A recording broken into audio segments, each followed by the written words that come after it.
अस्सलाम वालेकुम, मैं हूं रेहान तारिक और आप देख रहे हैं दस्तक। मशरिक़ वस्ता इस वक्त बारूद के ऐसे ढेर पर खड़ा है कि एक तरफ मैदान जंग में ताकत के मुजाहरे जारी हैं तो दूसरी जानिब पसे पर्दा मुज़ाकरात और सालसी की कोशिशें तेज हो रही हैं। ऐसे में पाकिस्तान भी खामोश तमाशाई बनने की बजाय मुतहर्रिक किरदार अदा करते हुए खित्ते में बढ़ती हुई कशीदगी को कम करने के लिए सरगर्म हो चुका है। पाकिस्तान की सिविल और अस्करी क़यादत इस मामले पर गैर मामूली हम आहंगी के साथ आगे बढ़ रही है और यही वजह है कि जंग बंदी की कोशिशों में पाकिस्तान का किरदार नुमायां होता चला जा रहा है। इसी तनाजुर में आज ऐवान सदर में सदर ममलिकत आसिफ अली जरदारी और वज़ीर आज़म के दरमियान एक अहम मुलाकात हुई, जिसमें खित्ते की बदलती सूरत हाल, ईरान और अमरीका के दरमियान बढ़ती हुई कशीदगी और पाकिस्तान की मुमकिना सालिसी के हवाले से तफसीली तबादला ख्याल किया गया। यानी देखा जाए तो इस वक्त मुल्क की अस्करी और सियासी क़यादत खित्ते में बढ़ती हुई खतरनाक कशीदगी को कम करने और मुमकिना जंग बंदी के लिए सरगर्म नजर आ रही है। पाकिस्तान की मिलिट्री और सिविल क़यादत एक पेज पर होकर ऐसे इक़दामात कर रही है जिनका मकसद ईरान और अमरीका के दरमियान जारी कशीदगी को कम करना और किसी मुमकिना तबाहकुन जंग को रोकना है। पाकिस्तान इस वक्त एक ऐसे सालिस के तौर पर सामने आने की कोशिश कर रहा है जो न सिर्फ दोनों ममालिक के साथ सिफारती ताल्लुकात रखे बल्कि खित्ते में अमन और इस्तेहकाम का ख्वाहिशमंद भी है। इसी सिलसिले में आज वज़ीर इत्तलात अता तारड़ और दफ्तर ख़ारजा के तर्जुमान ताहिर इंदराबी ने भी पाकिस्तान की सालिसी के किरदार पर तफसीली गुफ्तगू की। दोनों हुक्काम का कहना था कि पाकिस्तान खित्ते में कशीदगी कम करने के लिए सिफारती कोशिशें जारी रखे हुए है और अगर अमरीका और ईरान राजी हुए तो पाकिस्तान मुज़ाकरात के लिए एक प्लेटफॉर्म फराहम करने के लिए भी तैयार है। वज़ीर इत्तलात और तर्जुमान दफ्तर ख़ारजा ने इस मुतालिक क्या गुफ्तगू की, ज़रा उसकी एक झलक आपके साथ। और मैं समझता हूँ कि वज़ीर आज़म शहबाज शरीफ साहब ने और फील्ड मार्शल सईद आसिम मुनीर एक बेहतरीन पार्टनरशिप के तहत बैनुल-अक़वामी सतह पे पाकिस्तान की सफारती कोशिशों का लोहा मनवाया है और दुनिया इस बात को तस्लीम करती है कि पाकिस्तान ने हर सतह पे अपना भरपूर किरदार अदा किया है। We would therefore urge all parties, all media platforms to exercise responsibility, refrain from conjecture and rely solely on official channels for accurate and timely information. Pakistan will continue to play a principled and proactive role in building bridges, guided by sincerity of intent and clarity of purpose. Our objective is unwavering and unambiguous. If I were to distill or summarize our goal into a single word, that word would be peace. अब ये बयानात इस बात की निशानदेही करते हैं कि पाकिस्तान न सिर्फ सूरत हाल का बारीक बीनी से जायजा ले रहा है बल्कि वो अमली सफारती इक़दामात भी कर रहा है और यहाँ तक कि पाकिस्तान की मुदाखलत करने पर अमरीका ने ईरानी रहनुमाओं को अपनी टारगेट लिस्ट से निकाल दिया है। आलमी खबर रसाई एजेंसी के मुताबिक ईरानी वज़ीर ख़ारजा और स्पीकर मोहम्मद बाकिर को पाकिस्तान की लिस्ट से निकाला गया है। पाकिस्तान ने दोनों रहनुमाओं के अहदाफ की लिस्ट से निकालने की दरख्वास्त की थी और रिपोर्ट के मुताबिक पाकिस्तान ने अमरीका के साथ ये मौक़िफ़ अपनाया कि अगर दोनों रहनुमाओं को निशाना बनाया तो बात करने के लिए कोई रहनुमा भी नहीं बचेगा।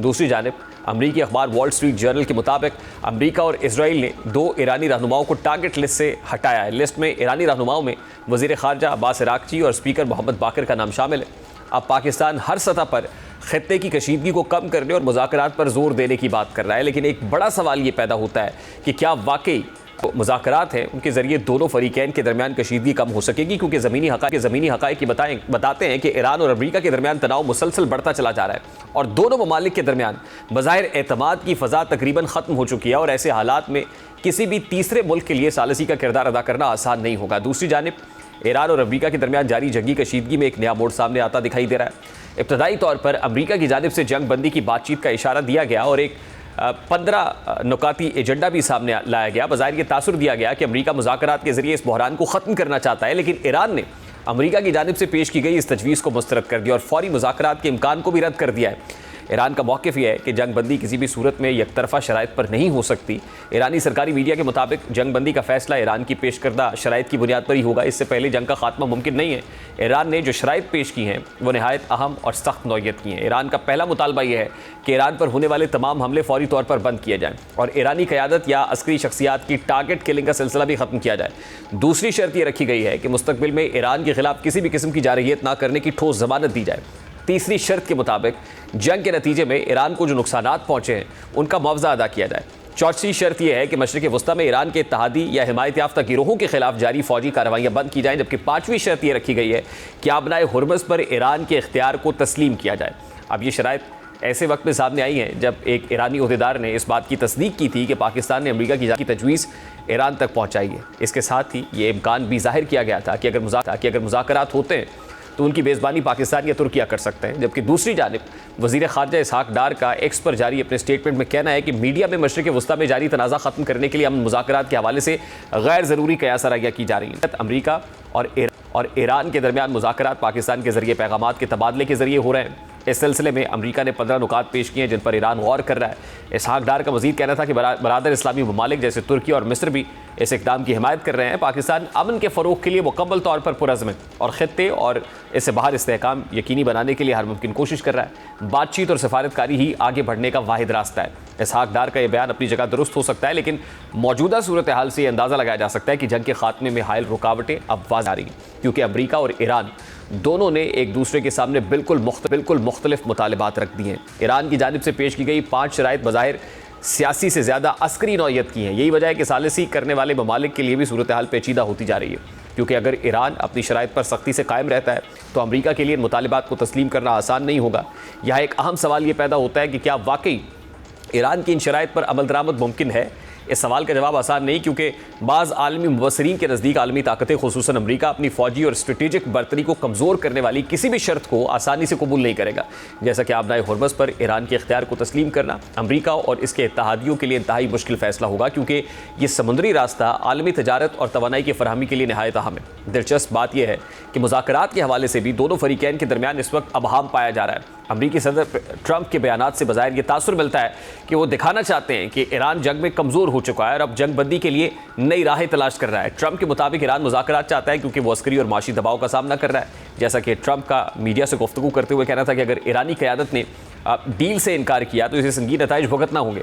ईरानी क़यादत से मुआहिदा करती है तो इसे अपने अवाम के गुस्से का सामना करना पड़ेगा, और अगर मुआहिदा नहीं करती तो इसे अमरीका की ताकत का सामना करना पड़ेगा। इस वक्त senior security and defence analyst Sanja Saqib साहब ने हमें ज्वाइन किया है। अस्सलाम वालेकुम मंजर साकिब साहब, बहुत बहुत शुक्रिया, thank you very much for joining. सबसे पहले तो मुज़ाकरात की जो बात हो रही है, जिसका ईरान जिसकी सख्ती से तरदीद भी कर रहा है, अब पाकिस्तान का उसमें रोल भी सामने आ रहा है। वज़ीर ख़ारजा इसहाक़ डार की जानिब से एक्स अकाउंट के ऊपर जो पोस्ट है वो ये बता रही है कि पाकिस्तान मीडिएशन की कोशिश कर रहा है, और उसमें जो दीगर 2 इस्लामी ममालिक है उनका नाम भी उन्होंने उसमें मेंशन किया है। तो क्या behind the doors, behind the curtains, क्या आपको लगता है कि कहीं ना कहीं मीडिएशन की बिलवास्ता कोशिश हो रही है, बातचीत का चैनल ओपन हुआ है?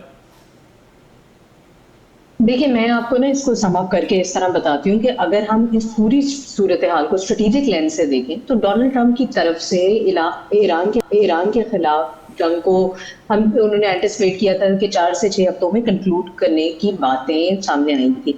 वो असल में एक लिमिटेड वॉर डॉक्ट्रिन को रिफ्लेक्ट करती है, यानी decisive, short duration, high intensity strikes, जहां ऑब्जेक्टिव रिजीम चेंज नहीं बल्कि ईरान की मिलिट्री और न्यूक्लियर कैपेबिलिटीज को टेम्परेरी डिग्रेड करना हो। लेकिन ग्राउंड रियलिटी ये है कि ईरान एक कन्वेंशनल बैटलफील्ड नहीं है, ना ये गजा है, ना ये लिबिया है, ना ये इराक है, ना ये अफगानिस्तान है। ये एक हाइब्रिड और एसिमेट्रिक रिस्पॉन्स देने वाली स्टेट है जो कि एक आइडियोलॉजिकल थियोक्रेसी है, डेमोक्रेसी नहीं है, डिक्टेटरशिप नहीं। अच्छा, यहाँ ना जो बात होती है ना वो डायरेक्ट कॉन्फ्रंटेशन के बजाय missile technologies, missile attacks, proxy, cyber warfare और रीजनल एस्केलेशन, खास तौर पर गल्फ और लिवांत रीजन में इस तरह के जरिए कॉन्फ्लिक्ट को स्ट्रेच कर सकती है। अच्छा, तभी जो ये टाइमलाइन फिलहाल दी जा रही है ना कि 4 से 6 हफ्ते के अंदर, और जो ट्रंप की बड़ी एक प्रैग्मेटिक सी अप्रोच लग रही है, ये पॉलिटिकल सिग्नलिंग है, मुझे नहीं लगता कि ऑपरेशनल रियलिटी है। अच्छा, इस बैकड्रॉप में यूनाइटेड स्टेट्स और ईरान के दरमियान जंग बंदी मुज़ाकरात की बात, जहां पहले हम बात करते हैं जो दूसरे ममालिक की बात कर रहे हैं, फिर हम पाकिस्तान पे आएंगे। सो जहां इजिप्ट ने भी मीडिएशन की ऑफर दी है, ये इंडिकेट करता है कि मिलिट्री एस्केलेशन के साथ साथ ही पैरेलल में एक diplomatic ramp of actively construct किया जा रहा है। इजिप्ट की एंट्री इसलिए अहम है क्योंकि वो एक अरब वर्ल्ड में एक न्यूक्लियर कन्वीनिंग स्पेस प्रोवाइड करता है, और उसके रिलेशंस वॉशिंगटन और तेहरान दोनों के साथ मैनेजेबल है। ये हम सऊदी अरेबिया या किसी और नेशन से एक्सपेक्ट नहीं कर सकते थे।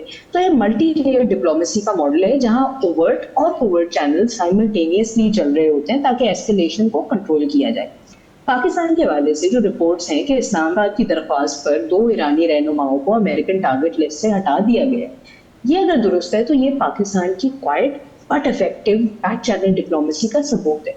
पाकिस्तान हिस्टोरिकली वॉशिंगटन और तेहरान दोनों के साथ एक फंक्शनल एंगेजमेंट मेंटेन करता है, और मुस्लिम उम्मा के अंदर एक अलमबरदार भी एक न्यूक्लियर हेड स्टेट होने की वजह से, और इस तरह की कॉन्फिडेंस बिल्डिंग स्टेप्स क्राइसिस की डी-एस्केलेशन में क्रिटिकल होते हैं।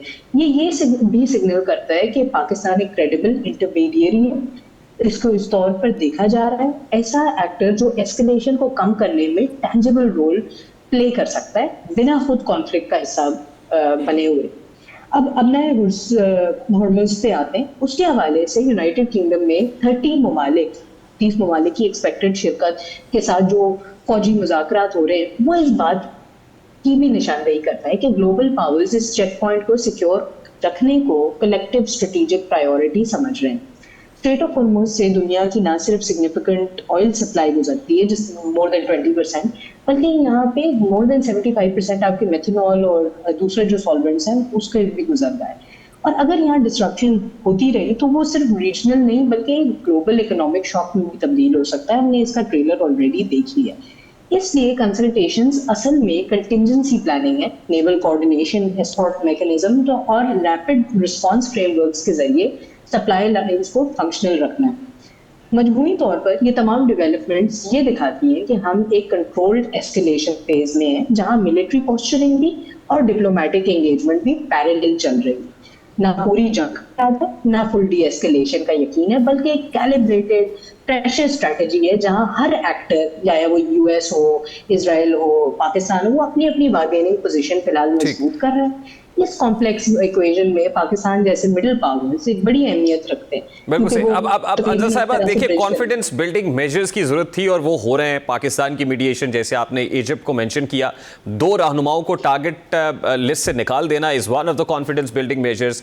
और क्या आने वाले दिनों में एक्सपेक्ट किया जा सकता है कि ईरानी जो लोग हैं या लीडरशिप में से कुछ लिबास सराक्ची हो जाएं या स्पीकर हो, पाकिस्तान में एक्सपेक्ट किए जा सकते हैं कोई बाकायदा एंगेजमेंट के लिए? और दूसरी चीज़ ये कि जो शराइत रखी है ईरान ने, वो शराइत क्या काबिल अमल हैं कि जिसमें हर जाने की बात भी हो रही है, जिसमें आबनाए हुर्मुज़ के कंट्रोल की बात भी हो रही है, तो आपको क्या, और फिर उसके न्यूक्लियर प्रोग्राम के हवाले से भी कुछ चीज़ों को रिविजिट करने की बात हो रही है, फ्यूचर की बात कर रहा है ईरान, तो क्या ये कंडीशंस काबिल अमल हैं? देखिए, सबसे पहली बात अगर हम देखते हैं ना कि एक चीज जो हमें बहुत इंपॉर्टेंटली देखनी पड़ेगी, कॉन्फिडेंस बिल्डिंग मेजर्स तो हो रहे हैं, लेकिन आज की जियोपॉलिटिकल रियलिटी ये है कि जंग जीतने से ज्यादा अहम है कि चीजों को कैसे कंट्रोल करना होता है। यूनाइटेड स्टेट्स और ईरान के बीच में जो भी डायनामिक्स चल रहे हैं, उसमें फैसला बैटलफील्ड पर नहीं बल्कि जिस तरह आपने कहा नेगोशिएशन टेबल्स और बैक चैनल्स में ही होगा। जो रियासतें एस्केलेशन को मैनेज कर सकती हैं वही असल में इन्फ्लुएंस हासिल करेंगी। इस कॉन्टेक्स्ट में पाकिस्तान अपनी जगह बना रहा है, ना सिर्फ एक स्टेक होल्डर के तौर पर बल्कि एक ब्रिज बिल्डर के तौर पे। अब अगेन हम इससे अगर देखें कि कॉन्फिडेंस बिल्डिंग मेजर्स की बात करें, जहाँ तक कुछ और लोगों की जो अब्बास अगरची का आपने जिक्र किया और इस तरह के और जो जरा न्यूट्रल पर्सनालिटीज थे, तो क्या वो पाकिस्तान आ सकेंगे? डेवलपिंग स्टोरी आई थिंक आना चाहिए, एक न्यूट्रल टेरिटरी है। उसके साथ साथ हमें ये भी समझना चाहिए, लेकिन जब भी हम किसी मुज़ाकरात की तरफ जाते हैं तो वहाँ पे कोई ना कोई कॉमन डिनोमिनेटर होना ज़रूरी होता है। यहाँ पे ना जिस तरह की डिमांड्स ईरान ने रखी हैं, for example total control straight of Hormuz का, उस पर कोई भी और मिडिल ईस्टर्न पावर, स्पेशली मैं अगर बात करूँगी सऊदी अरेबिया की, वो मुझे नहीं नज़र आता कि वो भी इस चीज़ को अग्री करेगी। तो ये कुछ चीज़ें बहुत ज़्यादा एम्बिशियस एक डिमांड है ईरान की तरफ से। और यहाँ फॉर एग्जांपल अगर बात की जाती है जो इकोनॉमिक लॉसेस की, जो खमियाजा जो ईरान के लिए भरना पड़ेगा और behalf of US and Israel, तो मुझे यहाँ लगता है कि इसके अलावा भी जो कुछ डिमांड्स हैं वो थोड़ी सी अनरियलिस्टिक है, बिकॉज हर कोई अपने स्टांस पे इतना हार्डेंड है, प्लस उसके साथ साथ एक ट्रस्ट डेफिसिट भी है। देखें इस पूरे खत्ते में इसराइल को ट्रस्ट करना despite of America's attempts negotiation पे, हमने पहले भी देखा है, गजा के मामले में भी देखा है, दीगर और केसेस में देखा है कि बार बार यहाँ पे इसराइल फिर भी सीज फायर वायलेशन करता रहता है। देखें, जब आपने इस चीज़ को रियलाइज करें कि अली खामेनेई साहब की शहादत इस तरह था जिस तरह आपने मुसलमानों के पोप को शहीद कर दिया। सो वहाँ पे एक डेफिनेटली एक पुशबैक, और जो तेहरान से लेके तो दीगर ममालिक में भी एक जो नारा उठ रहा है कि जी हमें रिवेंज चाहिए, उस चीज़ को किस तरह से कर्टेल करना है डोमेस्टिकली भी, ये भी एक ईरान के लिए एक मामला रहेगा। अच्छा, जहाँ तक न्यूक्लियर प्रोलिफरेशन की बात है, आई थिंक उसके ऊपर कहीं ना कहीं कोई कॉमन ग्राउंड बन सकता है, या आई थिंक कि जो कॉमन ग्राउंड इकोनॉमिक स्टांस पे बन सकता है। ईरान का मुस्तकबिल समझने के लिए ना हमें इमोशनल या आइडियोलॉजिकल लेंस से नहीं, बल्कि हार्ड स्ट्रेटेजिक रियलिटीज के जरिए देखना पड़ेगा, क्योंकि इस वक्त ईरान 3 मेजर फ्रंट्स पर एक साथ प्रेशर फेस कर रहा है, मिलिट्री, इकोनॉमिक और इंटरनल स्टेबिलिटी।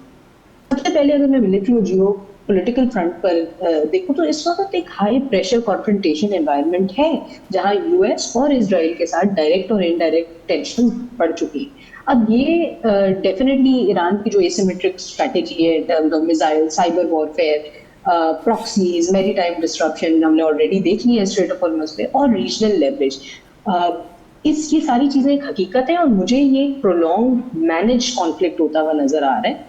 एक सस्टेनेबल पीस अभी फिलहाल मुझे नहीं नजर आ रही, जो करंटली काउंटर प्रपोजल भी ईरान का आया है उसके साथ। देखिए, तेहरान का कोर ऑब्जेक्टिव यही होगा ना कि अपनी डेटरेंस को मेंटेन करते हुए एस्केलेशन को फुल स्केल वॉर से होने से रोकना। और दूसरा और ज्यादा क्रिटिकल डायमेंशन ना इकोनॉमिक है। ईरान की इकोनॉमी में ऑलरेडी सैंक्शन से वो सफर कर चुके हैं, इन्फ्लेशन है, करेंसी कोलैप्स की वजह से। ऑलरेडी हमने देखा था तेहरान में ग्रैंड बाजार में प्रोटेस्ट शुरू हुए थे, किस तरह वो रिजीम चेंज पे बदल गए, ऑब्वियसली क्योंकि जो एक फॉरेन प्रेशर था। रिपोर्ट्स के मुताबिक इन्फ्लेशन वहाँ 50 to 60% के करीब ऑलरेडी है, जीडीपी कॉन्ट्रडिक्शन में डबल डिजिट्स तक जाती हुई नजर आ रही है। अब वॉर सिचुएशन जो है ना, इस कमजोरी को और ज्यादा वाज़ेह करती है। सो डेफिनेटली वो भी उनके हक में भी नहीं है कि ट्रेड की डिस्ट्रप्शन हो, लेकिन ये इकोनॉमिक प्रेशर जो है ईरान को कहीं ना कहीं डिसीजन मेकिंग के अंदर शेप कर सकता है। इकोनॉमिक सर्वाइवल जो है ना, खासकर एनर्जी सिक्योरिटी बहुत बड़ा हिस्सा है नेशनल सिक्योरिटी का। जंगे अब सिर्फ काइनेटिक नहीं रही। बिल्कुल सही, यानी सिक्योरिटी फ्रंट से ज्यादा अब ये इकोनॉमिक फ्रंट बनता हुआ नजर आ रहा है, और जाहिर है इसका प्रोलॉन्ग करना किसी के भी अब हक में नहीं है। तो लास्टली इन वेरी क्विकली बता दीजिए कि मिनिमम कॉमन एजेंडा, जिसको आप कॉमन डिनोमिनेटर कह रहे हैं, वो मिनिमम अचीवेबल एजेंडा क्या हो सकता है दोनों के दरमियान?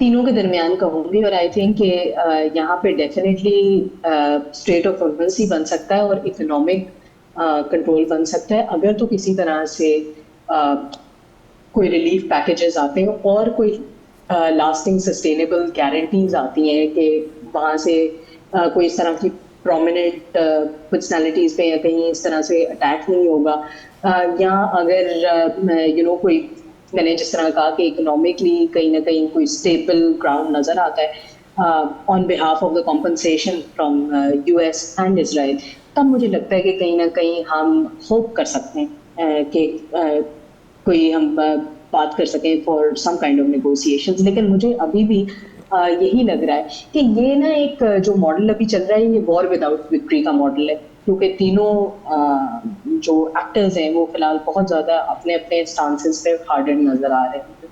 तो नेट असेसमेंट मेरी यही है कि ईरान कोलैप्स की तरफ नहीं जा रहा, लेकिन एक प्रोलॉन्ग स्ट्रेटेजिक स्ट्रेस फेज में एंटर कर चुका है।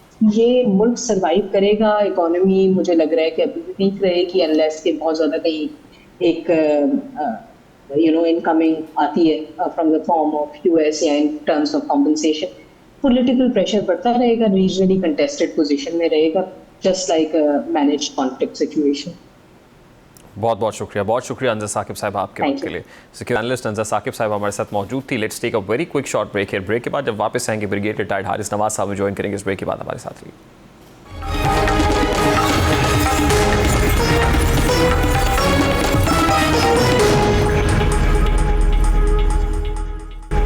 Welcome back. इस वक्त senior defence analyst brigade retired Haris Nawaz साहब हमारे साथ मौजूद है। अस्सलाम वालेकुम भाई साहब, बहुत बहुत शुक्रिया, thank you very much for joining us. सबसे पहले तो बड़ी इंपॉर्टेंट डेवलपमेंट्स हैं as far as Pakistan is concern. तो आज बड़ी इंपॉर्टेंट मुलाकात वज़ीर आज़म साहब की प्रेसिडेंट से भी हुई है, और फॉरेन मिनिस्टर का इस हवाले से एक स्टेटमेंट भी एक्स के ऊपर है जो उन्होंने किया है कि पाकिस्तान जो रोल प्ले कर रहा है, 2 अहम रहनुमाओं का नाम टारगेट किलिंग लिस्ट से या टारगेट लिस्ट से अमेरिका की निकलना और उसके बाद मीडिएशन की कोशिशें होना, और उसमें 2 इस्लामिक ब्रदरली कंट्रीज़ का नाम मिस्र और तुर्किया के रोल की बात भी उन्होंने की है। तो आपको लगता है कि अल्टीमेटली मामलात मुज़ाकरात की तरफ बढ़ रहे हैं? देखें, डेफिनेटली पाकिस्तान और तुर्की और मिस्र ने बहुत हिम्मत की, लेकिन खासतौर पर क्रेडिट पाकिस्तान को जाता है। वजह ये है, देखें, पाकिस्तान की ईरान के साथ बहुत ही अच्छे ताल्लुकात हैं। पाकिस्तान ने इस जंग में भी जून में भी डिप्लोमेटिकली, मॉरली, उसके बाद स्ट्रेटजिकली हर लिहाज से ईरान के साथ खड़े रहे हैं। और उन्होंने, अगर आपको याद हो, कभी स्पेशली उनके फॉरेन मिनिस्टर ने एक उर्दू में ट्वीट किया पाकिस्तानियों के लिए, और ये बहुत बड़े इजाज़त के बाद, this speak they have lot of trust in Pakistan. Likewise जो आपने अगर आपने एक और देखा हो कि उसके अब प्रेसिडेंट ट्रंप ने हमारे फील्ड मार्शल सैयद आसिम मुनीर से, जो चीफ ऑफ डिफेंस फोर्सेस भी हैं, उनसे 2 दिन पहले काफ़ी देर तक बात की। दिस स्पीक्स के अमेरिका का कितना ट्रस्ट है, वो कितना हमारे फील्ड मार्शल सैयद आसिम मुनीर पे ट्रस्ट करते हैं, कि हमेशा तारीफ भी करते हैं, और हमारे जो बहुत अच्छे ताल्लुकात हैं, हर मौके पे हम उनके साथ रहे हैं। और उन्होंने हमारे के हक़ के बाद जो हमारा इमेज बिल्ड हुआ है, फील्ड मार्शल ने इतने बड़े दुश्मन को जो है शिकस्त फाश दी, और फिर उसके बाद बताया कि वो प्रोफेशनल से बस चला रहे हैं, फिर वाइट हाउस गए, तो उससे उनकी अंडरस्टैंडिंग बहुत डेवलप हुई। वो हमेशा हर जगह तारीफ कर। So this is the basic reason है कि ये मोस्ट लाइकली इंशाल्लाह पाकिस्तान में ही इस्लामाबाद में मुज़ाकरात होंगे। उनके बाद प्रेसिडेंट जेडी वैंस आएंगे, उसके साथ बाकी जो भी वो उनको करते हैं, ईरान के पैगंबर में जो है वो स्पीकर मोस्ट लाइकली आएंगे। और पाकिस्तान बहुत ही ईमानदारी से और बहुत अच्छी एफर्ट से कोशिश यही कर रहे हैं कि वो प्रॉपर सालसी का किरदार अदा करे। और ये बहुत ज़्यादा रीज़न जो वजह है वो हमारे फील्ड मार्शल आसिम मुनीर के, जिस तरीके से वो ट्रंप से उन्होंने बात की है, तो होप उम्मीद ये करनी चाहिए कि ये जितने उनके 15 पॉइंट हैं, इनके 6 पॉइंट्स हैं, लेट्स वो बैठ के जब मुज़ाकरात होते हैं तो गिव एंड टेक में कहीं ना कहीं को हाल निकल आता है। बिल्कुल। इटसेल्फ अगर स्पीकर आते हैं सर, या फिर अब्बास रागची वज़ीर ख़ारजा फॉरेन मिनिस्टर आते हैं, तो इटसेल्फ जो है ये बहुत बड़ी डेवलपमेंट और बहुत बड़ा ब्रेक थ्रू होगा। लेकिन अभी प्रेसिडेंट ट्रंप की एक ट्वीट जो मेरे सामने है, उसमें वो ये कह रहे हैं कि जो ईरानियन नेगोशिएटर्स हैं वो बड़ा स्ट्रेंज बिहेव कर रहे हैं, क्योंकि वो कहते हैं कि दे केप्ट बेगिंग कि ये फौरी तौर पर मुज़ाकरात की मेज़ सजाई जाए, और उसके बाद जो है वो पब्लिकली जो स्टेटमेंट देते हैं वो ये देते हैं कि भी हम इसके लिए तैयार नहीं हैं। और जाहिर है जो रिस्पांस ईरान की तरफ से आया था दैट वाज वेरी क्लियर। तो अभी वो ये कह रहे हैं कि फौरी तौर पे एक्ट करें बिफोर इट्स टू लेट, तो एक धमकी भी दे रहे हैं प्रेसिडेंट ट्रंप। तो ये क्या हो रहा है सर? देखें, प्रेसिडेंट ट्रंप का जो बिहेवियर इज वेरी इमैच्योर। जिस तरीके से वो बात करते हैं, एक सॉवरेन मुल्क पे आपने विदाउट एनी प्रोवोकेशन आपने जाकर अटैक कर दिया, और इधर दोनों ने आप जाके अटैक है, वो आपको नजर आएगा किस तरीके से अटैक किया, वो आप देख लें। उसके बाद जो आपने टारगेट से वो अचीव नहीं कर सके, आप उसको कह रहे हैं कि तुम्हें शिकस्त हो गई है, तुम मान तस्लीम कर लो। ये बातें इस मौके पे नहीं करनी चाहिए, बल्कि यहाँ पर कॉन्फिडेंस बिल्डिंग मेजर्स होते हैं। बल्कि अगर और 5 दिन एक्सटेंड होता है इसमें, तो इसमें बल्कि होना ही चाहिए बेसिकली कि टोटल जंग बंदी हो जानी चाहिए 5 साल के लिए, ताकि एक दूसरे के मुल्क पर ना बमबारी हो, ना कोई अटैक हो, ना कोई ऐसी अननेसेसरी इररिस्पॉन्सिबल स्टेटमेंट आनी चाहिए जिससे आपका जो एक माहौल होता है नेगोशिएशन का वो खराब ना हो। तो बेहतर ये कि पहले एक कंड्यूसिव फ्रेंडली एनवायरनमेंट क्रिएट की जाए, और उसके बाद मुज़ाकरात होंगे तो उसमें आपके गिव एंड टेक में बेहतर हालात होते हैं। बजाय इसके कि आप मुज़ाकरात कर रहे हैं उधर एक दूसरे के, आप ईरान पे जो आप हमले कर रहे हैं उनके, कभी आप शहरी इलाके पे कर रहे हैं, कभी अब मिलिट्री इंस्टॉलेशन पे कर रहे हैं, ईरान इजराइल के ऊपर अटैक कर रहा है, मिलिट्री कंट्रीज पर, दैट इससे बिटरनेस होती है। सो कोशिश ये होनी चाहिए, आई एम श्योर पाकिस्तान पूरी कोशिश कर रहा है किसी तरीके से 5 दिन के लिए यहाँ पर बिल्कुल एक जंग बंदी हो, टेम्प्रेरी हो, ताकि नेगोशिएशन अच्छे माहौल में, और उसके बाद जो भी फैसला होता है वो दुनिया का नज़ारा करो। और हमें उम्मीद करनी चाहिए, दुआ करनी चाहिए इसमें पाकिस्तान कामयाब होता है। ये पाकिस्तान के लिए बहुत बड़ा एजाज़ होगा, और इससे पाकिस्तान का इमेज दुनिया में बहुत ज़्यादा बढ़ जाएगा। इंडिया में देखें ना, सब पे मातम मची हुई है। उनके फॉरेन मिनिस्टर आप देखेंगे वो कितनी घटिया गिरी गैर मुनासिब ज़बान इस्तेमाल कर रहे हैं। दिस स्पीक्स के वो कितने प्लाट का शिकार है। इससे आप ये अंदाजा लगाएं, इन जो आपको पता चलता है कि वो कितने एक पस्ती में जा रहे हैं, क्योंकि उनको इतनी इनकी मुंह काला हुआ मार के हक के बाद ये दुनिया ने इनको आइसोलेट कर दिया है। पाकिस्तान रीजनल स्टेबलाइजर है, ग्लोबल प्लेयर बन गया आपके सामने, दुनिया की नजरें पाकिस्तान के ऊपर है। दिस स्पीक्स हमारी फॉरेन पॉलिसी के हर लिहाज से बहुत फर्क पड़ा। ठीक, लेकिन भारी जिम्मेदारी भी है पाकिस्तान के ऊपर, क्योंकि ईरान को भी सॉलिड कमिटमेंट चाहिए होगी। इससे पहले भी वो नेगोशिएशंस में आ चुका, लेकिन अमेरिका अपने कमिटमेंट से फिरा और right in the middle of talks Iran के ऊपर फायर खोल दिया। तो ये भी जाहिर है एक ऐसा कॉन्फिडेंस चाहिए होगा, एतमाद साजी की फ़ज़ा कायम करनी पड़ेगी कि ईरान इस पर कायल भी हो जाए। बिल्कुल, और इसके लिए मेरे ख्याल में और ज़्यादा कोई गारंटी चाहिए होगी। देखिए, पाकिस्तान तो गारंटी ज़रूर देगा, what ever it is, but I think Iran would need more guarantee. Maybe it is come from China or Russia. Yes, America or Israel will never attack you again if ये काम पर ceasefire proper नकात पे बात हो जाती है और decide हो जाता है, तो उसके बाद ये गारंटी बिल्कुल होनी चाहिए। और साथ ये भी गारंटी होनी चाहिए कि अगर इंटरनेशनल एटॉमिक एनर्जी कमीशन के लोग आके ये कहते हैं कि ईरान के बाद वाकई अब यहाँ पर यूरेनियम नहीं है और जो 460 किलोग्राम यूरेनियम पड़ा हुआ है वो अगर प्रॉपर तरीके से जहाँ भी म्यूचुअली डिसाइड हो वहाँ शिफ्ट कर दिया जाता है, देन इनके भी इकोनॉमिक सैंक्शन उठने चाहिए। बहुत सफ़र के ईरान की आवाम ने, that has to be remove, that is very important. उसके बाद बाहर ऑपरेशन की बात हो रही है, फिर वो ये कह रहे हैं कि जो आपके मिडल ईस्ट कंट्री जैसे अमेरिका के अड्डे चले जाएँ, ये देखने की बात हो सकता है ये खलीजी ममालिक खुद ही कहें कि they might have to revisit their thinking कि अमेरिका ने हमें बिट्रेल किया है और अभी हम यहाँ से उनको कहेंगे कि खुद ब खुद अपने अड्डे निकाल के ले जाएँ। फिर वहाँ जो प्रॉक्सी इनके दूसरे ग्रुप्स रेजिस्टेंट ग्रुप्स हैं उनकी वो बात करेंगे, इनके ऊपर अटैक खत्म होना चाहिए। तो ये जब बैठते हैं टेबल पे तो गिव एंड टेक में काफ़ी मसाइल हल हो जाती हैं। तो only thing is even first world war में, सेकेंड वर्ल्ड वॉर में जितनी लड़ाई होती है ultimately you sit across the table. और यहाँ पर बैठ के अक्सर पाकिस्तान इस वक्त ऐसी पोजीशन में है कि दोनों के साथ ताल्लुकात अच्छे हैं, दोनों को पाकिस्तान की बात सुनेंगे। Pakistan is the right choice to negotiate और ये सालसी का किरदार करें। लेकिन भाई साहब, at the same time both sides will be looking for some face saving, कि कहीं ना कहीं अमेरिका को भी फेस सेविंग चाहिए, इजराइल को भी जो है वो फेस सेविंग चाहिए, और फिर ईरान भी इस तरफ देख रहा होगा, मतलब उनको भी अपने अवाम को जवाब देना है। देखिए, उसमें बात असल बात यह है कि Iran is not on high moral grounds. Iran की पोजीशन स्ट्रांग है, Iran is negotiating from point of view, strength point of view से कर रहा है। और सेकंड ये कि दुनिया में अभी भी ईरान ने जितने रेजिलियंस शो की है, that speaks lot of things. America को फेस सेविंग चाहिए। America want to exit, but they want to exit with honour, with respect. उनकी पब्लिक प्रेशर है, पूरी यूरोपियन यूनियन का प्रेशर है, मिडल ईस्ट का प्रेशर है कि जी भी क्या आप सीज़फायर करें, इसका फाइनल सोल्यूशन बिफोर आप इजराइल मारेगा उनके पावर प्लांट के ऊपर, ईरान के ऊपर, Iran will retaliate on Middle east. इससे ईरान और मिडिल ईस्ट की सेल्फ डिस्ट्रक्शन हो जाएगी। इसका सबसे बड़ा जो इनबिल्ट फ़ायदा बेनिफिशियरी है वो इजराइल है। उसका जो एक ख्वाब है कि अगर ये इलाका पूरा डिस्ट्रॉय होता है तो इससे उनका जो एक ग्रेटर इजराइल का ख्वाब है वो पूरा हो जाता है। इस कॉन्टेक्स्ट में मेरे ख्याल में बहुत बड़ा प्रेशर जो है वो ये मिडिल खलीजी रियासतों का है अमेरिका के ऊपर कि आप इसको रोकें लड़ाई को। और आपने अगर कहते हैं कि हमने उनकी एयरफोर्स भी ख़त्म कर दी है, उनकी नेवी भी ख़त्म कर दी है, उनकी मिसाइल लॉन्च कैपेबिलिटी कमज़ोर कर दी है, न्यूक्लियर फैसिलिटी को नुकसान पहुंचा दिया है, रजीम चेंज में काफ़ी ज़्यादा उनके टॉप लीडरशिप आपने शहीद कर दी, तो that is what do you want. तो this is the time you should put, आपने ये एग्जैक्ट स्टडी बनानी चाहिए थी जो आपने नहीं बनाई है। तो आई थिंक दिस ये बात है इस वक्त मेरे ख्याल में अमेरिका इज अंडर ट्रेमेंडस प्रेशर। वजह ये है कि आप देखें दुनिया की इकोनॉमी को, आप देखें कितना नुकसान हो रहा है, एनर्जी क्राइसिस हो गए हैं, 150-200 जहाज स्ट्रेट ऑफ हॉर्मुज़ में खड़े हुए निकलने के लिए बैठे हुए हैं। तो ओवरऑल देखा जाए तो America is also in fix, और मुझे उम्मीद है कि कोई ना कोई अल्लाह ताला इसका हाल निकाल देगा पाकिस्तान के इस्लामाबाद में, और पाकिस्तान का नाम दुनिया में महसूस होगा इंशाल्लाह। लास्टली इन वेरी क्विकली बेटी साहब, आपको लगता है कि ईरान की तरफ से पेश करदा शराइत काबिल अमल और काबिल कबूल हैं?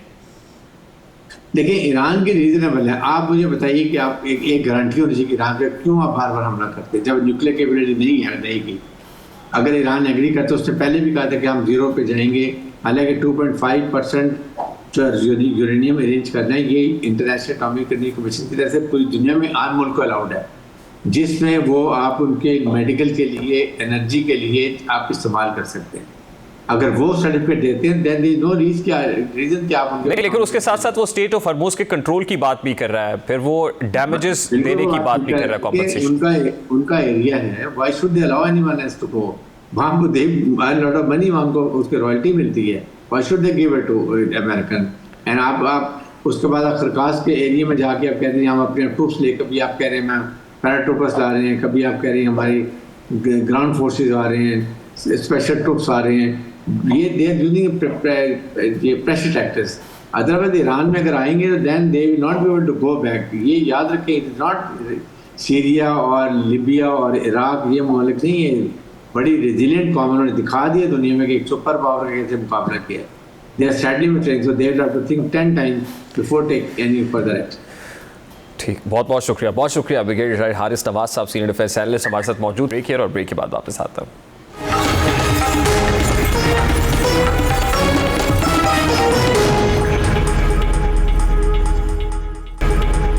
पाकिस्तान में क्रिकेट सिर्फ एक खेल नहीं बल्कि एक जज्बा, एक तहजीब और एक इज्तिमाई खुशी का नाम है। यही वजह है कि जब भी पाकिस्तान सुपर लीग का मेला सजता है तो पूरा मुल्क एक नई तवानाई के साथ क्रिकेट के रंग में रंग जाता है। अब एक बार फिर वही मंजर देखने को मिल रहा है, क्योंकि PSL के 11वें एडिशन का मैदान सज चुका है और आज से चौकों और छक्कों की बरसात का बाकायदा आगाज होने जा रहा है। शायकीन क्रिकेट की नजरें इस बड़े टूर्नामेंट पर जमी हुई हैं, जहां मुल्क और दुनिया के नामवर खिलाड़ी एक्शन में दिखाई देंगे। इस इवेंट का इफ्तिताही मुकाबला दिफाई चैंपियन लाहौर कलंदर्स और हैदराबाद के दरमियान आज कज़ाफी स्टेडियम में खेला जाएगा। अब जैसा कि इफ्तिताही मैच हमेशा किसी भी लीग की फजा मुतय्यन करता है, इसलिए ये मुकाबला ना सिर्फ खिलाड़ियों बल्कि शायकीन के लिए भी गैर मामूली अहमियत रखता है। अब इस इवेंट में टीम्स की हिकमत अमली, बैटिंग लाइनअप और बॉलिंग अटैक इस बात का तयन करेंगे कि इब्तदाई मरहले में बर्तरी किसके हाथ आती है। इस बार लीग की तंजीम में एक नुमाया पहलू हुकूमती किफ़ायत जारी मुहिम भी है। वज़ीर-ए-आज़म की किफ़ायत जारी पॉलिसी के तहत इस इवेंट के तमाम मैचेस महदूद शहरों यानी लाहौर और कराची में कराने का फैसला किया गया है। इस इक़दाम का मकसद अखराजात को कम करना और इंतज़ामी उमूर को ज़्यादा मौसर बनाना है। एक तरफ यह फैसला माशी नज़्म ज़ब्त की अलामत है, तो दूसरी जानिब इससे टूर्नामेंट के इंतज़ामी पहलू भी और ज़्यादा मुनज़्ज़म हो सकते हैं। इस तरह एक बड़ा फैसला यह भी किया गया है कि इस लीग में स्टेडियम में शायकीन की बराह रास्त शिरकत मुमकिन नहीं होगी। गो के क्रिकेट का असल लुत्फ मैदान में बैठकर मैच देखने में होता है, लेकिन मौजूदा हालात के पेश नज़र ये एहतियाती इक़दाम उठाया गया है और यही वजह है कि मुंतज़मीन ने नाजरीन के लिए व्यू फ्रॉम होम यानी घर बैठकर मैच देखने के तजर्बे को मज़ीद बेहतर बनाने पर खुसूसी तवज्जो दी है। अब ब्रॉडकास्टिंग के अंदाज में ऐसी जिद्दतें शामिल की जा रही हैं जो नाजरीन को टीवी या डिजिटल स्क्रीन पर भी स्टेडियम जैसा एहसास दिलाने की कोशिश करेंगे। इस हवाले से एक तारीखी इक़दाम ये उठाया गया है कि पहली बार लीग में उर्दू कॉमेंट्री मुतारिफ कराई जा रही है, जिसका मकसद क्रिकेट के तजर्बे, तजज़िये और तबसरों को आम नाजरीन के लिए ज़्यादा काबिल फ़हम और दिलचस्प बनाना है। उर्दू कॉमेंट्री के जरिए खेल के तकनीकी पहलुओं को मकामी अंदाज में बयान किया जाएगा, जिससे क्रिकेट की दिलचस्पी मज़ीद बढ़ने का इम्कान है। फिर इसी तरह टेक्नोलॉजी के मैदान में भी इस सीज़न में कई नई जिद्दतें शामिल की गई हैं। पाकिस्तान की मकामी IT सलाहियतों को इस्तेमाल करते हुए DRS सिस्टम को मज़ीद जदीद बनाया गया है। अब अंपायर के फैसलों के तज्ज़िये और रिव्यू के अमल को ज़्यादा वाज़ेह और तेज़ बनाया जाएगा। इसके अलावा लाइव मैच के दौरान 3D स्टेडियम एनिमेशंस, जदीद ग्राफिक्स और फील्ड की डिजिटल नुमाइंदगी भी नाजरीन को दिखाई जाएगी, जो ब्रॉडकास्ट के मयार को आलमी सतह के बराबर लाने की कोशिश है। यूँ देखा जाए तो ये सीज़न सिर्फ क्रिकेट मुकाबलों तक महदूद नहीं बल्कि इंतज़ामी हिकमत अमली, टेक्नोलॉजी की जिद्दत और नशरियाती मयार में बेहतरी का एक जामे तजुर्बा भी है। गो कि इस बार स्टेडियम में शायकीन की कमी महसूस होगी, लेकिन जदीद टेक्नोलॉजी और बेहतर नशरियात के जरिए इस खला को पुर करने की कोशिश की जा रही है। यही अवामिल इस बात की निशानदेही करते हैं कि पाकिस्तान सुपर लीग सिर्फ एक टूर्नामेंट नहीं बल्कि पाकिस्तान में क्रिकेट के मुस्तकबिल और इसकी पेशकश के अंदाज को भी नई समत देने की सलाहियत रखती है। अभी एक ब्रेक लेते हैं, ब्रेक के बाद वापस आएंगे, एक और इंपॉर्टेंट स्टोरी शेयर करेंगे। इस ब्रेक के बाद हमारे साथ रहिए।